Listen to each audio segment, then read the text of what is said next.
All right, that's all for votes in executive session. Next is the approval of the resolution authorizing the school district to reimburse certain expenditures. And I believe we have Franny Heiser here to make a presentation and answer any questions. Welcome, we're glad to see you, and Thank Happy you. Good New evening. Year. It's good to be with y'all, and I hope the new calendar year is getting off to a good start. The resolution that we have for your consideration tonight relates to a requirement of the IRS that applies when an issuer of bonds intends to reimburse itself from the proceeds of bonds for expenditures that occurred before the bonds were issued. It's a technical matter that the IRS requires that there be a declaration of official intent if the issuer of the debt wants to use bond proceeds to reimburse itself for an expenditure made some months earlier. The resolution came about after discussions that I had with Dr. Fulmer regarding a remediation project, I think, that y'all have underway. It may even be completed at this time. And the question was, well, can we use bond proceeds from our next general obligation bond to actually to pay the cost of this project? And I said the answer is yes, you can reimburse yourself, but only if the board adopts a resolution declaring its intention. Now, by adopting this resolution, you're maintaining flexibility to reimburse yourself from the next bond issue that would be sometime this summer. We generally issue bonds for y'all in July or August or early September. And so if a part of the next capital budget and the decisions that you make in the spring regarding budgets, if you decide to use some of those bond proceeds to pay for the project that is now ongoing or just completed, you will have that flexibility. But it will not require you to reimburse yourself. This resolution doesn't really require that you issue bonds or direct the manner in which you would spend any of those bonds. It simply meets an IRS requirement that gives you flexibility to make the reimbursement if you choose to do so. And I'd be glad to answer any questions y'all have. I would also point out that very often we have language like this in the bond resolution that you would adopt. Say you adopt a bond resolution in April for bonds that we're not going to issue until August. Well, come June, some of those projects might already be started, and so we very often have reimbursement language in your bond resolution. But we're doing it as a separate, or suggesting that you do it as a separate resolution tonight because you're not ready for your bond ordinance or your bond resolution. So that's why we're taking this step to suggest that y'all adopt this as a standalone bond resolution, or a standalone resolution. Okay, thank you. Do we have any questions? Mr. Turner. Ms. Heiser, thank you for being here. At the last board meeting, when we first started talking about this, there were two numbers I believe that Dr. Fulmer shared with us, and don't quote me on these, but I believe one number was in the amount of $250,000 for the mold treatment, and then I think he also had another figure around $600,000 had to do with some software that we might have to purchase as a result of the Affordable Health Care. Now, in the second paragraph of this, it says that the project will be expenditures relating to renovation and remediation of school facilities. So if we approve this resolution, what will the projects be? Do you know? This resolution is aimed at the project related to the remediation. If you have plans for purchasing some software, which would be, we would consider that equipment, part of a technology package. If you might have those plans between now and the time you adopt your bond resolution, we would probably want to have another reimbursement resolution. Or just to keep flexibility, we could amend that second paragraph. Y'all could do that tonight if you adopt this resolution, to say that the project includes renovation, remediation, and the acquisition of technology equipment. And that way you've got it covered if that's the decision that y'all make in the next few months. So either way can work. And under that section 2, when it talks about reimbursement, it says to be eligible for reimbursement, it talks about 18 months, no later than 3 years. So you're not required, you can take this money out of the general fund, but you're not required to put it back. Is that what you're saying? Well, that is a correct statement. Y'all can y'all can have the project paid for out of your general fund, and that be the end of it, and not ever reimburse yourself from bond proceeds. So that's a decision that you, the board, would ultimately make. The Section 2 is, again, it's very technical IRS language, and it actually gives you potentially up to 3 years to make the decision to reimburse yourself. So under this language, you could wait 2 more, maybe 3 years, and reimburse yourself from bonds issued at that time. But generally, y'all are much more well organized, if I could say that, so that you know on an annual basis exactly what your bond proceeds are going to be used for. So again, adopting this resolution does not require that you reimburse a fund from bond proceeds. It just sets that stage from the IRS point of view. And because we don't know what the final cost of the remediation is, and we don't have any sort of purchase order yet for software, and I'm exaggerating here, but technically speaking, we could spend the entire $15 million. We're giving ourselves authority to take up to $15 million out of our general fund balance, spend it on a project that we believe is limited to these, well, one thing here, maybe 2 things if we adjust this, and wait 3 years to put that money back. That theoretical scenario is one that would be allowable under tax law. Now, with y'all's budgeting process, I don't know that that's a realistic result, but yes, there are some issuers that, and again, not this issuer, but would have an expenditure and not plan to issue the debt for 2 more years or 3 more years. And so the same IRS rules apply to a situation where there's a very long-term view, and to the situation where you most probably would make that decision this spring and have the money reimbursed this summer.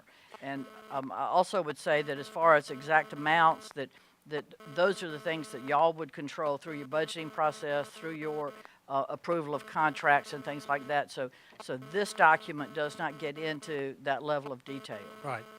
And at the time that we approve our capital budget, when Mr. Richards brings us our capital budget sometime later, I would hope to see whatever we take included in that capital budget to reimburse us at that time.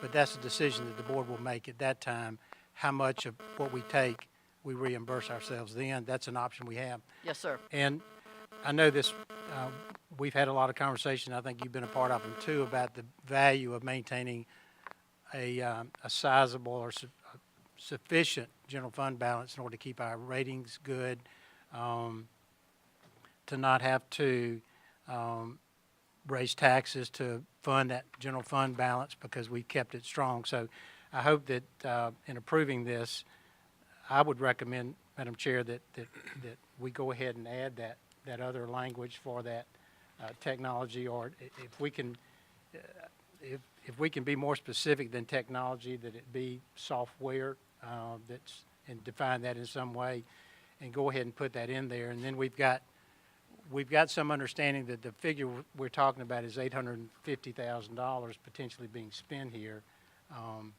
If we only do the 250, there's a chance we'd have to come back before September or whenever for the other 6 anyway. So I would recommend, because Dr. Fulmer brought this to our attention last time, but I hope that that's all it has to be, and I do hope that the board will intend to pay itself back and not let this linger for 3 years. Thank you, Ms. Heiser. Mr. Turner, would you like to make the motion? We can have more discussion to include what you Yes, just I would. requested. I think I would like to make the motion to. Oh. Excuse me. If he makes that the original, I thought you said that. No. Well, I We were did just talking about the fact we hadn't had an original motion, but if you make that motion to include that. and to I'm sorry, include that. No, thank you. I used the word amend, and really it's include. Well, since I would be having to make a motion to include, make the motion to include the original resolution and to include in the original resolution, the term that Ms. Heiser shared with us or used as far as to include, well, let me ask you this, if we're making an amendment to this, if we're not going to, is a remediation considered a renovation?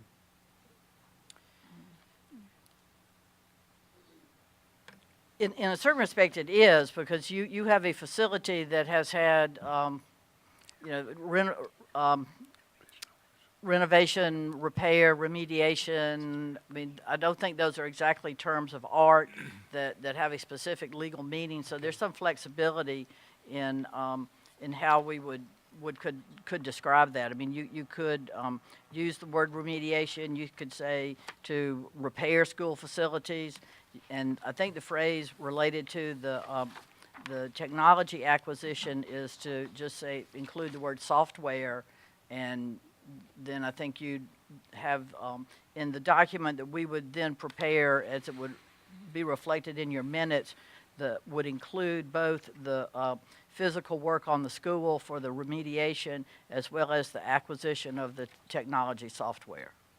Well, if we're, at least for my purposes, if we're going to make an amendment, I would like for it to be as specific as possible, that we're talking about repairs necessary because of remediation and software, that it not be an open-ended renovation. Not that we're going to do that, but to be more specific. So, Madam Chair, I would, Mr.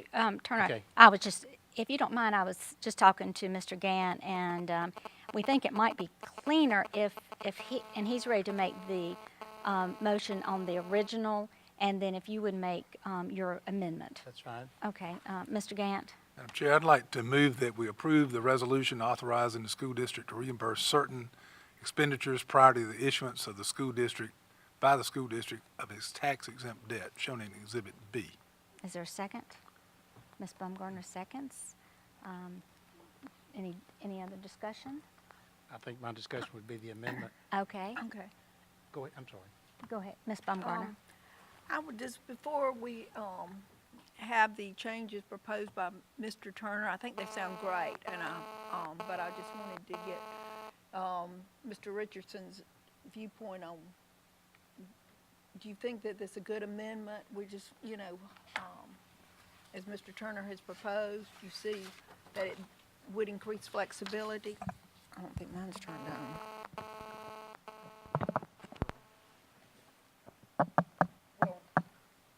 I think it gives the board options. It doesn't tie you down to do anything, but I think it gives you some options that we can look at because, like Mr. Turner said, we don't know the true cost of everything right now. So this just gives us a little bit of flexibility to be able to go back and reimburse ourselves should the need arise. Thank you, Mr. Turner, for your good insight. Well, Ms. Richardson, I understand from, let me just clarify this, that right now we're still negotiating on the final cost of that remediation. Dr. Fulmer, I believe, used a figure of $250 at the last meeting, somewhere in that neighborhood. He said he would be surprised if it were less than 250, so. Well, for my benefit or the board's benefit, can we at least talk a little bit about what we, without our interfering with our negotiation for a final settlement, to how much money are we talking about potentially to spend to meet these projects as we have defined them somewhat, and we're thinking about amending them? Because if we were in that, and I used 850 as a total, if that's our number, which includes the software, but if we come back with a much larger remediation figure, and then we've added software on top of it, now that's a much larger number. I'm not sure that I want to add the software then, if we could be talking about a much more substantial figure than a total of 850. You want me to get that? Well, I hate to throw out a number, not knowing what it's going to be, but understand, and because we've only been here for a week, so looking at software costs, I think that's high. I think it's very high. However, on the other side of that, I think that the remediation we're talking about on the top end could be somewhere close to $500,000. Hopefully it's lower than that, but I do not think, it's gonna be somewhere between, the figure Dr. Hefner gave you and $500,000. Is my best guess at this time. Well, others thought my amendment was a good idea. I'm gonna retract that, Ms. Watson. I'm not gonna suggest that we amend it. I would leave it like this, and if we have to deal with the software issue down the road, then we can look at that then. That would be my preference. Okay. Will that work? All right. Any other questions? Seeing none, I'll take the, all in favor of the motion to approve the resolution, please raise your hands. All opposed? That passes 5-0.